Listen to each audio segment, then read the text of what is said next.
Question 154 sur la gestion des risques. C'est parti, la question 154.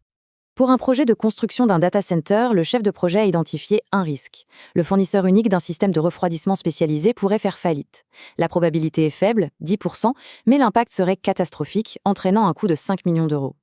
L'équipe a élaboré un plan de repli qui consiste à utiliser un système de refroidissement alternatif, mais cela nécessiterait une refonte de la salle des serveurs coûtant 1,2 million d'euros et ajouterait 4 mois au projet.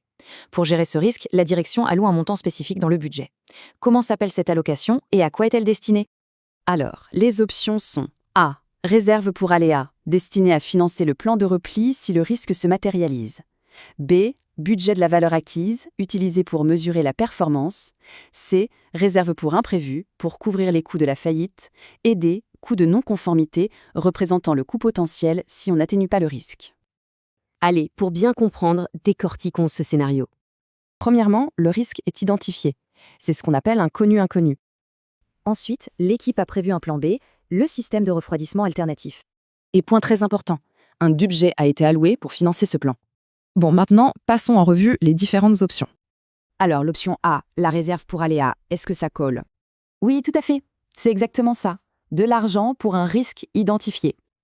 Passons à l'option B, le budget de la valeur acquise. Non, ça ne marche pas. La valeur acquise mesure la performance, ce n'est pas une réserve de fonds. Et l'option C, la réserve pour imprévu alors ?